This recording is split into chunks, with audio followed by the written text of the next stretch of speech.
This episode is sponsored by Realtor.com, who wants you to take advantage of your free profile on Realtor.com.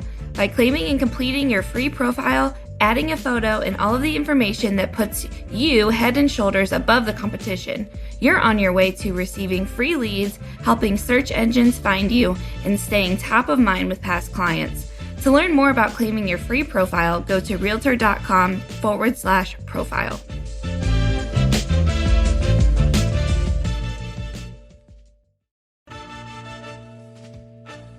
Welcome to the Real View podcast, where Ohio Realtors connect you to innovators and influencers, keeping you with the real view of real estate. Whether you're a broker, agent, first-time homebuyer, industry leader, or just happen to stumble upon our podcast today, you can expect to hear tips, tools, tricks, interesting information, and so much more from the experts in Ohio's real estate game.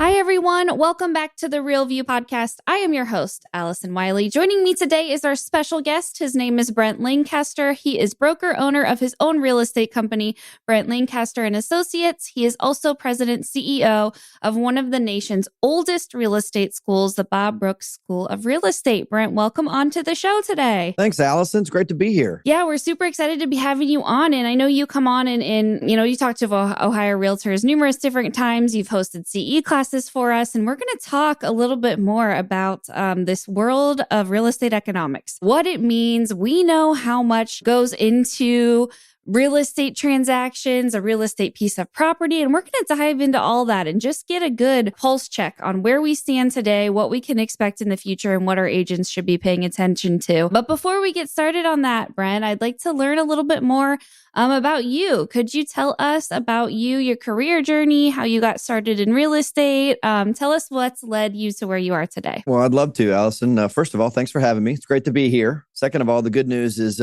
nothing's happening in real estate economics these days. So this might be a little bit of a boring podcast. Yeah, totally irrelevant topic, right? Sure, no problem. No problem. But this is year 20 for me. So a few months ago, I celebrated my 20th anniversary as a licensee. I'm from Louisiana, so born and raised in Louisiana, spent a couple of years outside of Louisiana, but this is home. I graduated with a degree in economics, and so that's sort of where it all started, is sort of in college. We took some accounting classes, and those were terrible. And so we got into economics, and it really got interesting. And I really sort of enjoyed the research behind it. Why is it that consumers make decisions that they make? And sort of when it came to practicing real estate, I was born and raised in the real estate world. My grandfather was a farm and land appraiser. And so I spent my high school summers measuring farms, going to courthouses, checking records, different things like that. So it's been with me for a long time. And then as I started my real estate career, I got the opportunity to partner in a real estate school. And then my wife and I eventually purchased the school, and here we are. So we've got a little bit of a school background and a little bit of a real estate background. But ultimately, when it comes to the market, I'm just fascinated by what makes a buyer decide to buy and a seller decide to sell, and how do they kind of come to that agreement. So that really is what started more or less the economic research of it all. And then we enter into 3 or 4 crazy years in transitioning where, literally the market changes hour by hour, week by week. And I've always been fascinated with the general question, right? When people find out you're in real estate, Allison, they say, well, how's the market? And my frustration is agents are taught to say, well, the market's good, or the market's great, or it's always a good time to buy or sell. And my argument against that is that doesn't make you different. If every other agent's saying the market's good, well, that doesn't make you an expert. And so I'm encouraging all agents, particularly now, is to have an opinion. If they say, how's the market? 90% of buyers and sellers want their agents to be honest. And right now may not be a good time for some buyers and sellers, but also right now might be a great time for buyers and sellers. And to be able to identify those really is going to be exciting. So that's my passion. I get kind of worked up when I talk about that. So I hope we get a chance to explore that today. Yeah, and we are. And I love, when I have guests come on like yourself, you can just tell, when you talk to them, you can see the excitement, you can see the energy, that you have for this. That's exactly what we're going to get into today. And I'm really excited to hear more about your perspective on the theories and the ideas and what you've learned in your experience as to why this is the case. And, I think you said something really interesting there too, that we always want to say the market's good, right? But what's the harm in actually telling the truth? Because it might not always be good. And especially, where we are sitting today, and we're going to get into all of this, all the different factors that come into play here with interest rates and I mean, things like that.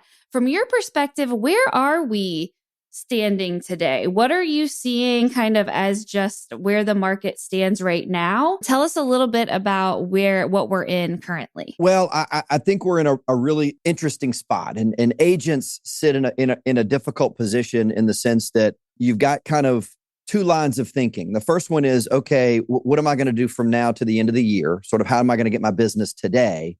And then also you've got, okay, we're trying to plant those seeds for business in the future.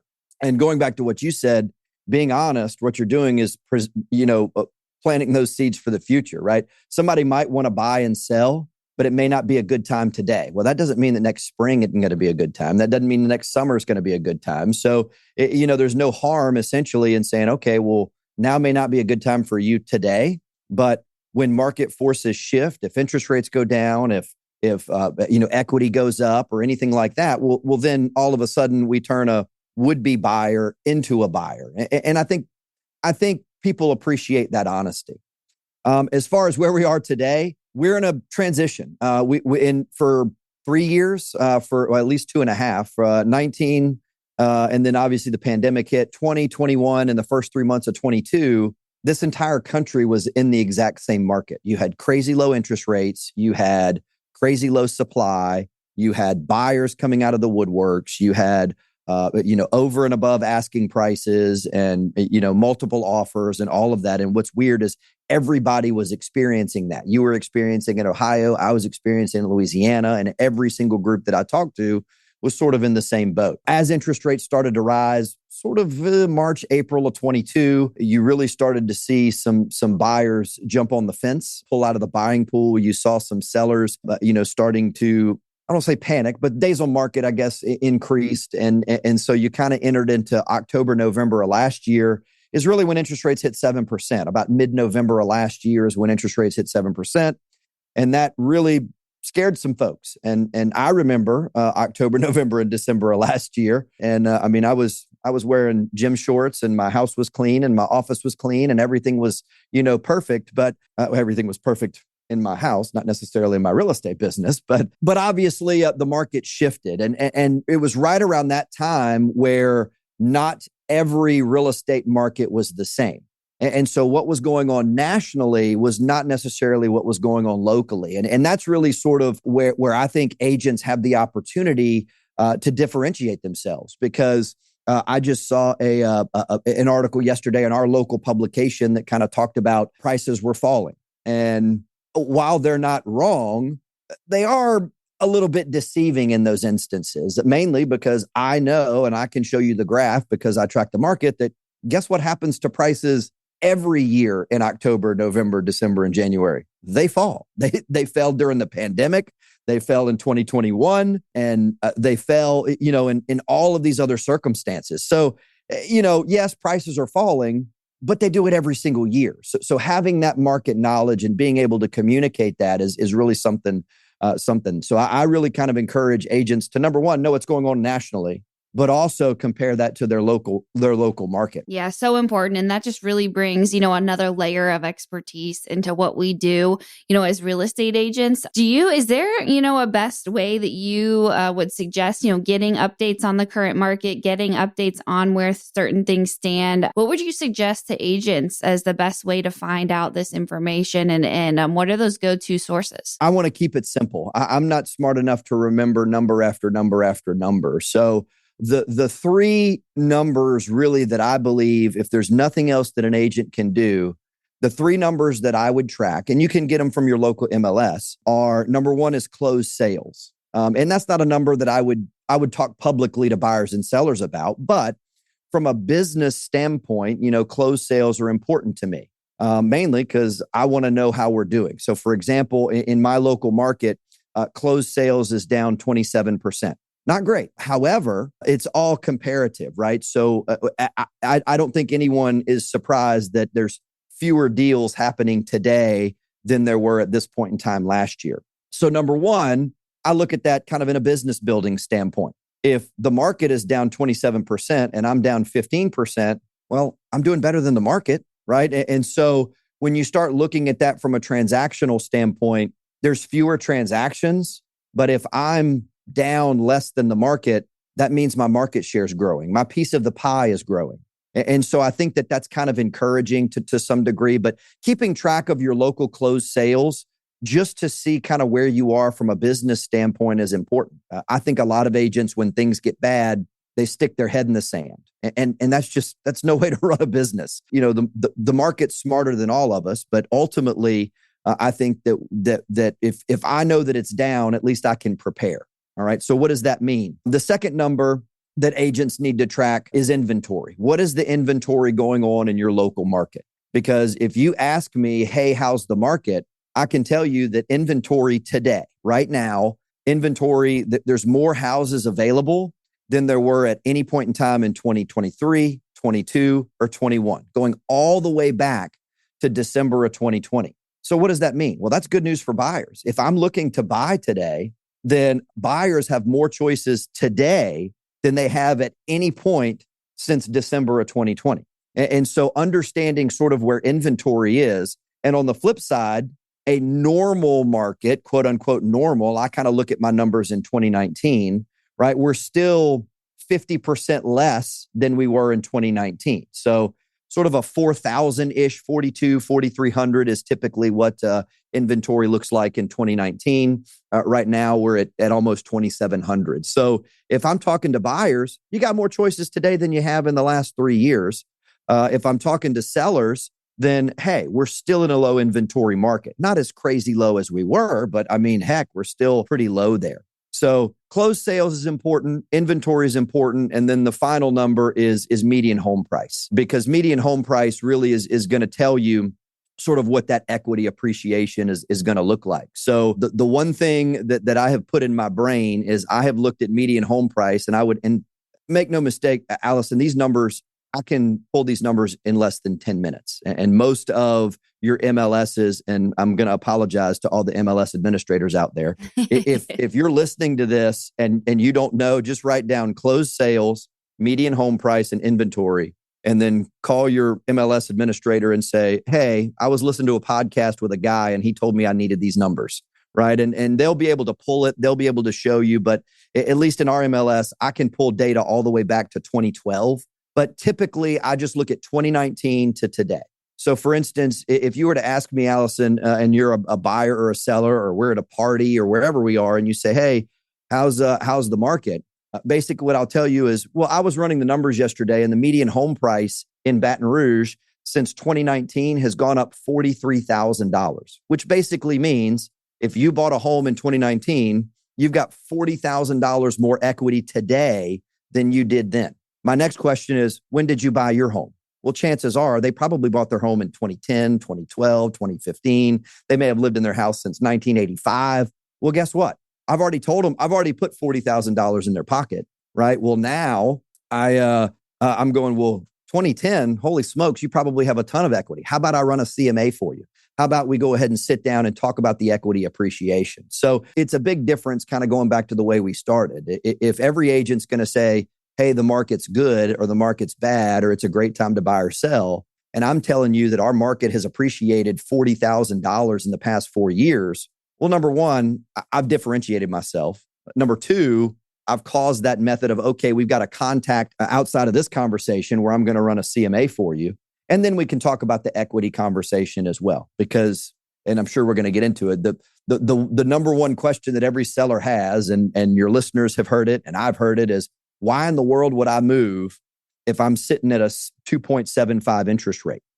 And the best way to kind of overcome that is, well, if you have $160,000 worth of equity in your property, Let me show you what I can do with that $160,000, right? And if we can get that $160,000 and we can sell that property, all right, then I've got the listing, I've got the sale, and then all of a sudden, kind of what we were talking about just a minute ago, from a buyer's standpoint, you've got cash.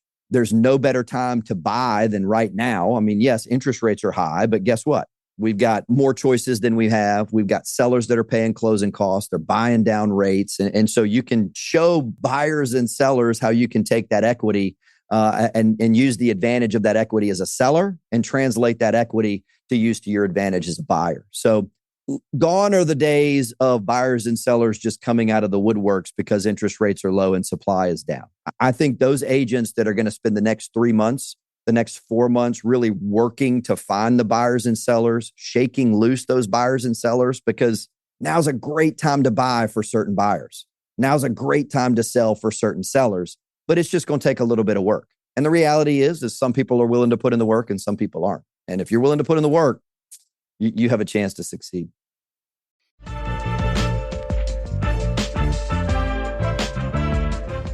This episode of The Real View is brought to you by the Ohio Association of Community Colleges. Ohio's network of community colleges provides accessible training that accommodates the busy lifestyles of aspiring real estate professionals at half the price of a traditional university. With convenient locations in every part of the state, as well as online options, Ohio's community colleges are your smart choice for pre-licensing education. For more details or to start the journey to a real estate career, visit the education page at ohiorealtors.org and then click on the pre-license course locations.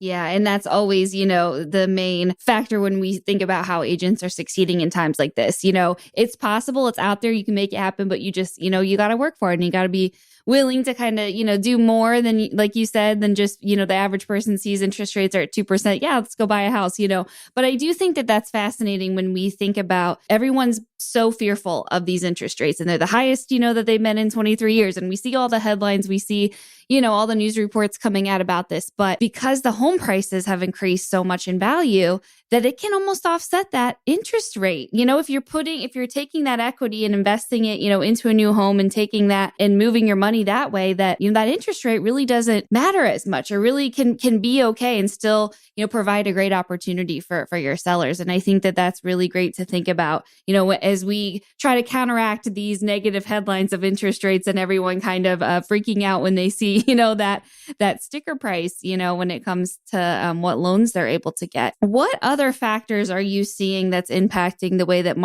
the market is changing? And share with us a little bit more about some of the other things that we should be, on the lookout for or, paying attention to when it comes to how we're expecting the market to move forward. Interest rates is going to be the big number. I mean, there's no shying away from it. I don't know that I can apologize for it. I certainly can't predict it. But when buyers and sellers, it's their number one go-to number, and it should be. I'm certainly okay with that. But it is important, Allison, to make sure that everybody knows that it's not all about the interest rate. And yes, if you're going to worry about an interest rate, and if you're not buying today because interest rates are 7.5%, my first question to a buyer is, oh, by the way, what do you want your interest rate to be? At what point are you going to become a buyer?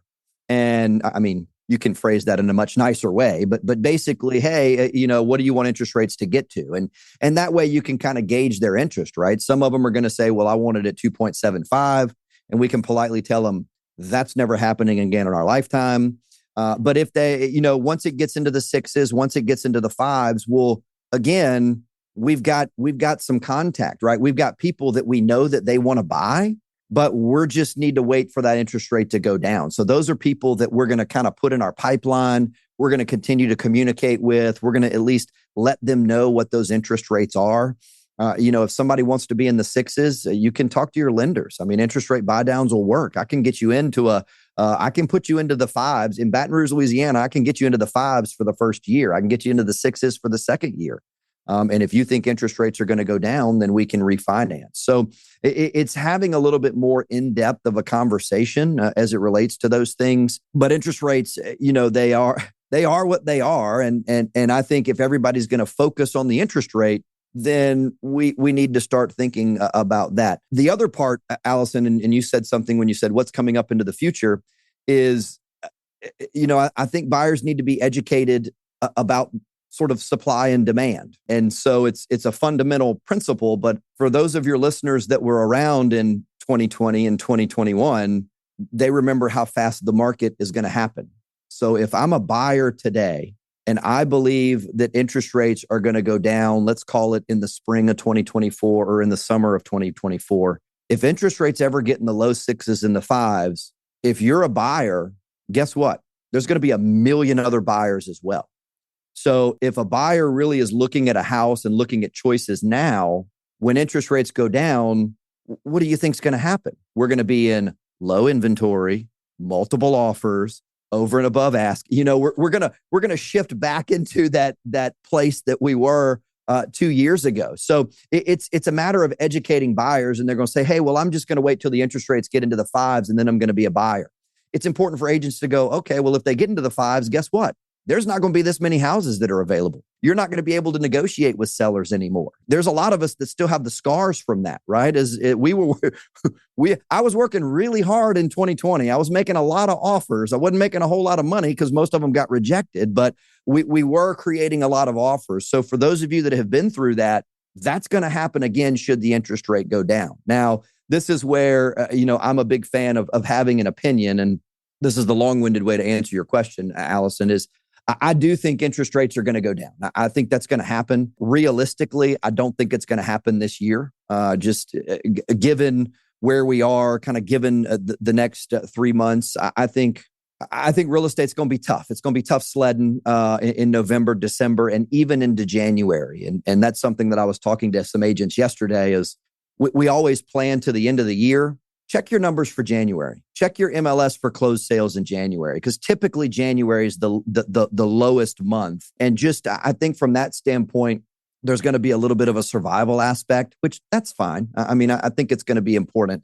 But as the optimist in me says, as the weather starts to warm, interest rates are going to come down. The economist in me seems to think all things indicate more closer to the summer than the spring. But I can't see interest rates staying where they are anywhere past the summer. And I'm not trying to make a political statement, but when you've got every national office that's running for re-election next year, every single congressperson, every single senator, every single presidential candidate, they're not going to want to stare down their constituents at 7.5. And I think there's going to be a lot of pressure, and we're starting to see now Congress people and that sort of thing that are writing letters to Jerome Powell, who's president of the Fed, that says, hey, drop these interest rates. So I do think there's going to be some pressure that's put on, but the Fed was late to react in raising the rates, which has got us into this point. And I think they're going to be late to react in lowering. But the good news is I do believe it's coming. And I think, if you're building your business for the future,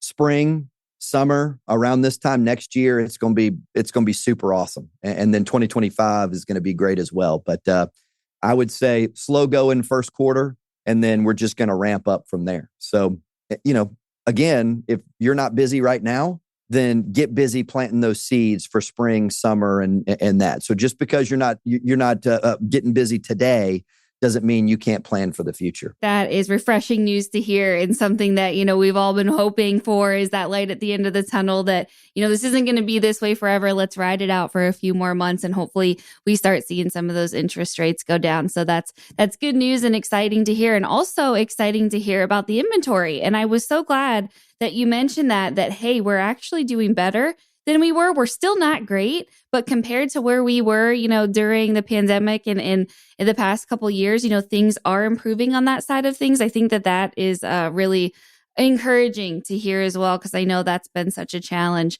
for so many of our agents is the lack of inventory. So good to know. And I think it's just too, we've been in such a unique and different time with COVID for so many different reasons. And now we're finally just getting back to that place of normalcy that it's like, okay, no, this is like, we were so, out of this world for the past few years that we're coming back down to earth now. And this is back to where things are starting to stabilize and getting normal again. So I love that you say, check out 2019 instead of, what we've seen the past couple of years, because that is a way better comparison point for when we were, with COVID and all of that. Anything else that you're expecting to see while we're on the topic of the future and looking, into next year? Anything else that you're predicting or that you're expecting to see? It could be, with inventory, with, some of the other factors that come into this. Anything else that you're seeing or predicting for next year? Well, I would like to say it's normalizing. I really like that word. I think we're heading more normal than where we were. One thing that's interesting that I like patterns and trends and that sort of thing. And as we talked about, median home prices are down month over month in my area, but that's normal, right? And when you start looking at those types, you see it's going to go down, and then about the second week of January typically is when it kind of goes up, and then kind of into February. So when you look at median home prices, your highest is going to be July, is your lowest going to be December, January-ish. One thing that sort of is that I'm keeping an eye on that is sort of against a trend is typically, in addition to home prices going down, inventory typically goes down this time of year. And what we're seeing nationally is that's not the case. Inventory typically, when you look at COVID, inventory just shot down every month over month. Who cares what the weather looked like? But what we have seen is a gradual increase in inventory in the past couple of weeks. And so I do think that that's something that is interesting. I think more inventory is going to be helpful than hurtful. And I certainly would like to see more inventory coming onto the market. I know sellers don't want to see that. But I think the more that we can get closer to that, in mine, it's closer to the 4,000 number, but closer to whatever that 2019 number, that's going to be helpful. Because as I said, interest rates are going to get to a point, and this is something that I think we need to take a look at, is at what point the interest rates need to get to where buyers are going to come out of the woodworks. And if inventory rises through the winter, and then, as we said, kind of late spring, early summer, those interest rates fall, is it going to be 6.5? Is it going to be 6?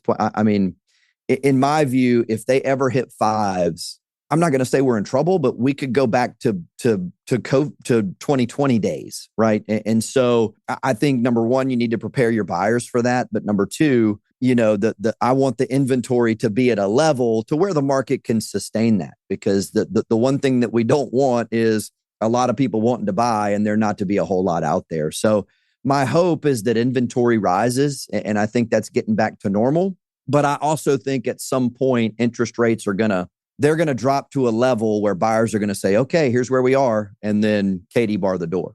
And if you've been preparing for your buyers for this, you're ready. And if you've been sticking your head in the sand, then you're going to be passed by. Do you think it's that 5-ish number? Would you say that's when, those floodgates are going to open again and we're kind of going to see the hecticness that has been the past couple of years? Would you say that's kind of the number you're thinking about? If it gets there, yes. If it gets to fives, I think people are gonna start coming out of the woodworks. What I want to see is consistency, right?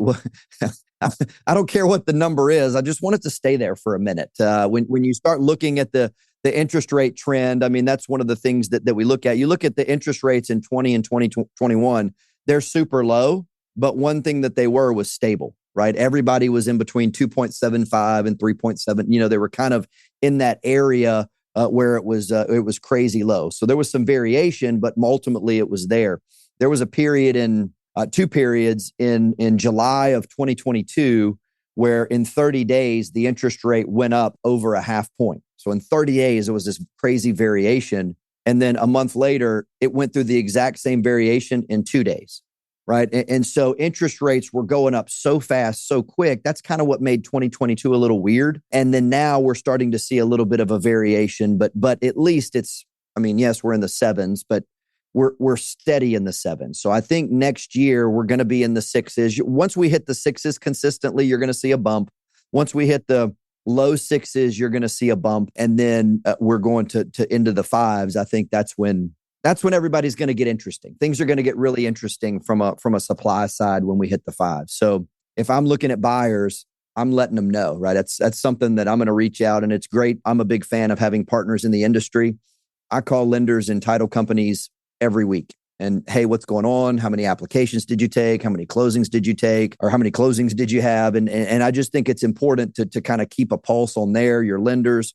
What's the interest rate look like? What are you quoting? What's going on? And it just kind of gives me an opportunity that as I'm talking to those buyers, we can kind of give them a sense of reality because they're looking at it every single day. I'm looking at it, but they are living and breathing it every single day. So it's always good to kind of reach out, not only look at your market statistics, but your partners in the industry can be super helpful. And that's something great to do if you are headed into this slow time. And as you mentioned, if things are, quieter right now than normal, this is great stuff that you can do, in the meantime to prepare yourself for any of these potential changes and to just position yourself in the best way to be ready to help your buyers and sellers once they are ready. I think that's a great idea, something that you can do during the meantime. Every lender and every title company is going to pick up your phone right now. Trust me, Yeah. Right?